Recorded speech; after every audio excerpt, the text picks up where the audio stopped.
Hey everybody, it's Radish Head back with some more Upland analysis. Today we're going to be looking at the Nashville collections.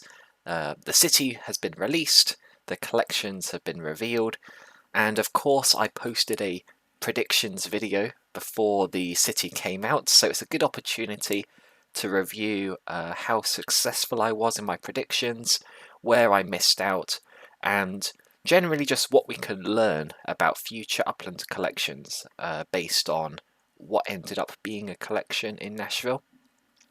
And I think there is quite a lot we can talk about here.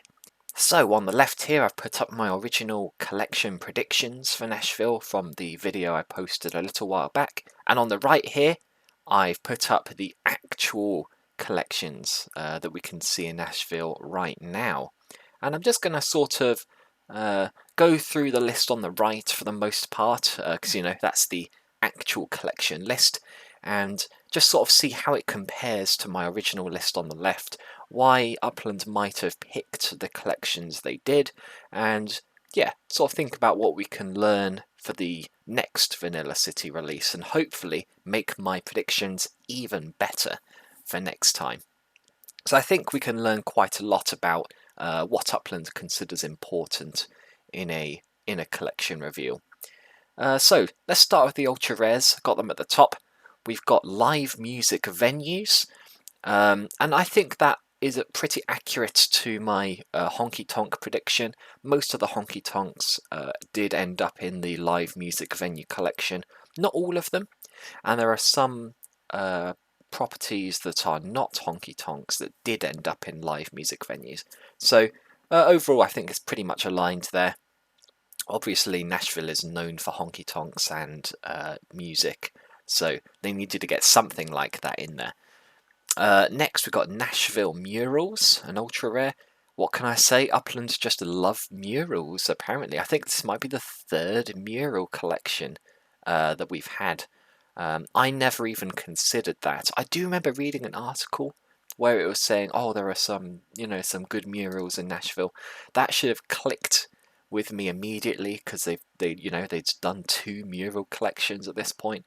I think because Upland, as the game continues to develop, they want this like street view to be quite a big part of the game. So you're kind of like cruising down in the Metaverse, and you can see these murals from the street.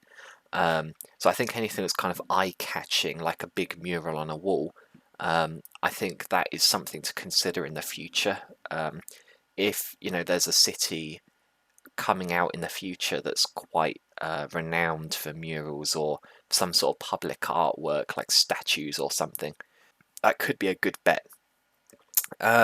Jackson Boulevard is the third ultra rare, and I'll be honest, I think it was maybe a bit cynical of me, but I've got to say the fact that the like half of that street at least was completely unminted, and because of the way that Upland calculate the value of their properties when the collections are revealed, all of these ultra rare properties that were previously just blank vanilla properties, suddenly, they're actually ultra rare.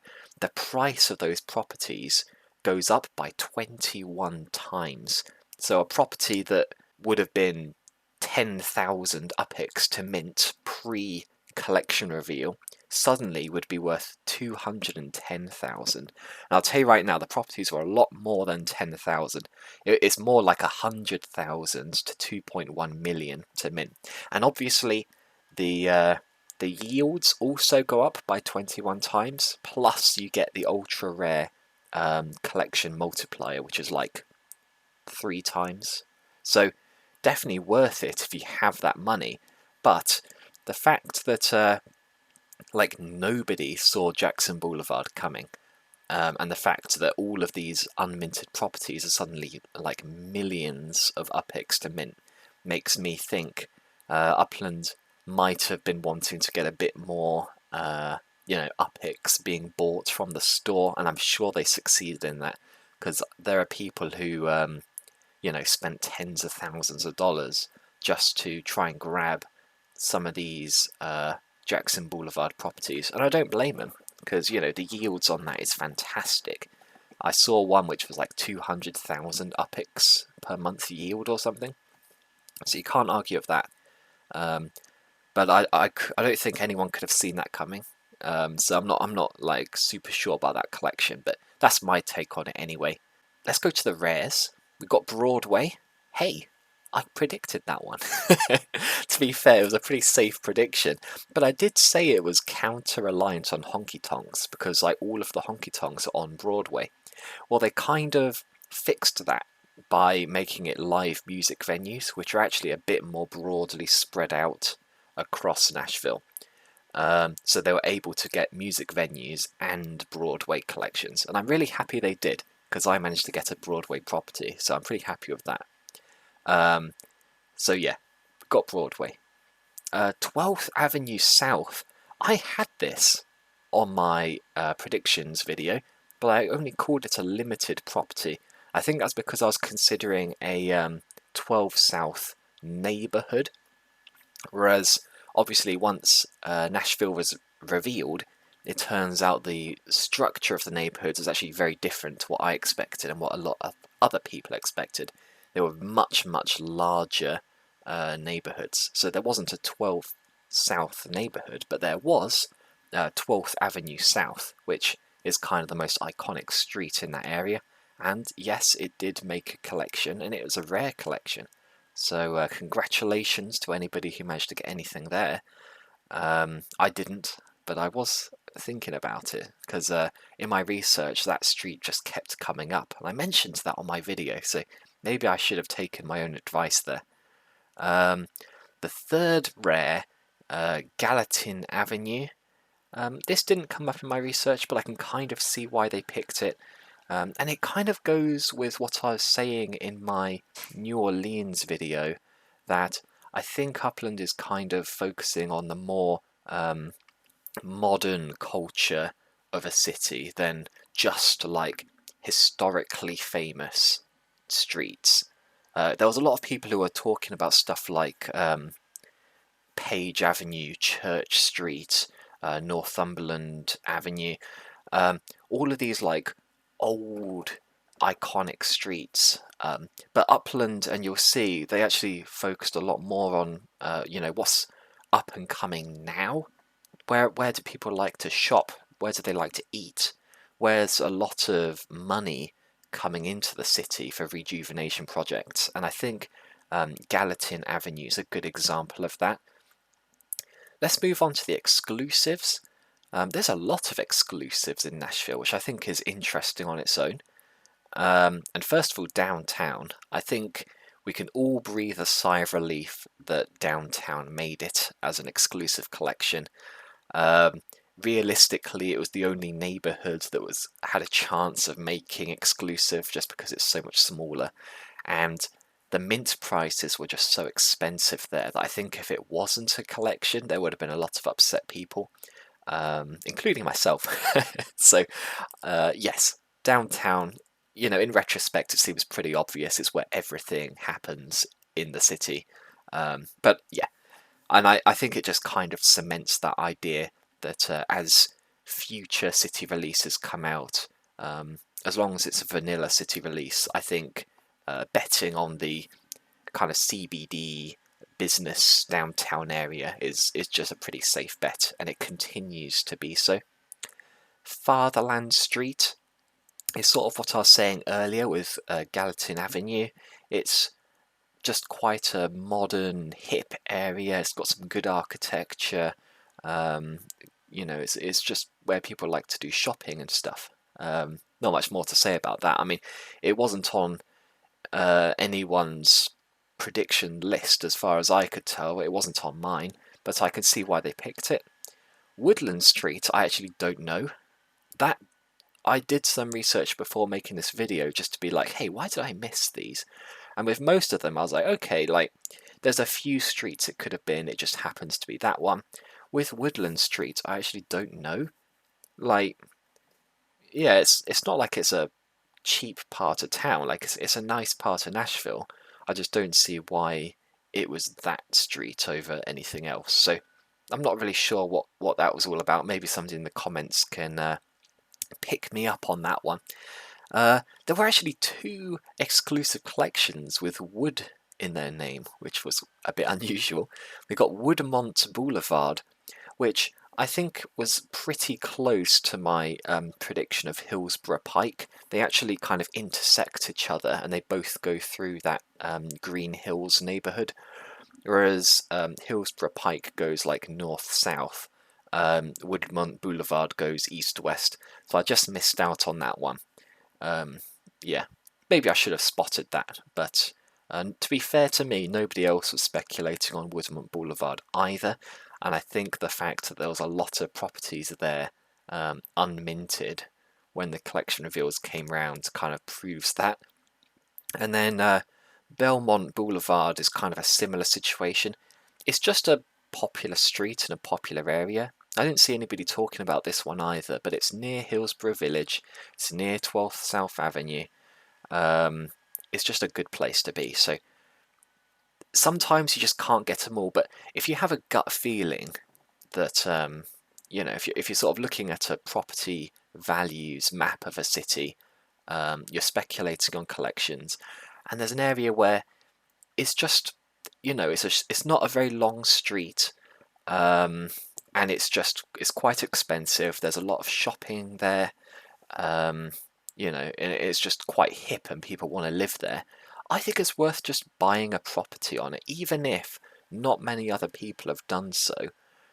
I think Nashville has shown that Upland are willing to break away from the consensus, because a lot of these, like, nobody was predicting, but they're also not so far out there that people are just like, oh, they're just pulling streets out of thin air. No, like, these are good places to be. They just weren't everybody's top picks. So, yeah, I think in the future I'm going to try and break away from the grain a little bit and make some further out there predictions, because I think that's the way Upland is going. I sort of felt that a bit when New Orleans came out, and I feel that even more now. So I'm going to definitely be looking at that for the next city releases. And let's just move on to... There is a limited collection. Hang on. For some reason, I've removed the limited section. Let me just load up Upland real quick.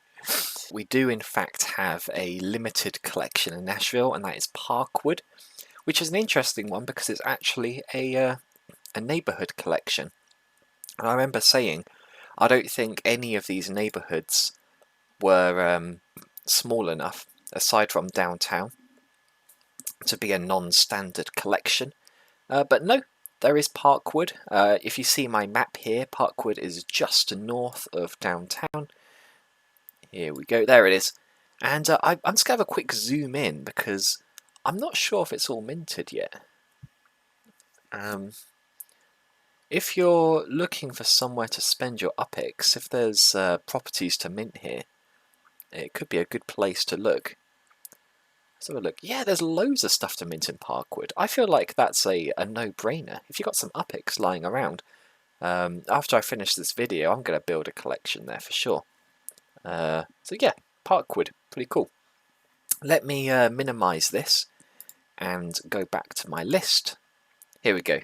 So finally, the standard collections, and it's 3 neighbourhood collections, and they're all standard. Priest Lake, Western Asheville, and Madison. And I don't think there's too much to say about any of those, except I think these were picked more from a gameplay perspective. Nashville's the last city release of the year, supposedly, and I think they basically just wanted to be large areas of collection properties that won't be minted until the next city comes out, so that new people joining the game will have areas to mint where they can get collections. So Priest Lake, Western Asheville, Madison. You know, if you're a new player joining the game, I'd definitely recommend looking there and trying to buy the cheapest stuff you can there, like the absolute floor price, and then filling out your collections, getting some nice yields, and then being able to flip those for a profit when more people join and those neighbourhoods get more filled out. I think that's the plan with those, and I've got no issue with that. I'm not, I wasn't too serious with my standard collection speculation, because everybody knows that the standard collections aren't going to be minted out immediately anyway, and that's okay. That they're just there to help new players sort of get a foothold in the game.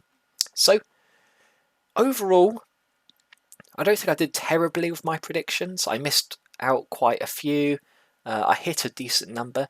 I'll be honest, I think I did better than a lot of people who were speculating on Discord. But we all missed a lot. I'm a bit surprised that Music Row didn't get any representation at all. But really, it was just the fact that the neighbourhood structure was so different to what we were expecting that really threw us off. So, yeah, I've learnt a few things that I'm going to be looking out for future collections. I hope you have too. I hope you found this video useful. If you'd like to see similar stuff in the future, I'd love it if you gave me a like and a subscribe. And don't forget, there is a giveaway of 20,000 UPIX. I'm going to have a link to that video in the description as well. So yeah, give a comment on that video as well if you want to win 20,000 UPIX. So thank you very much for watching, and until next time, see ya.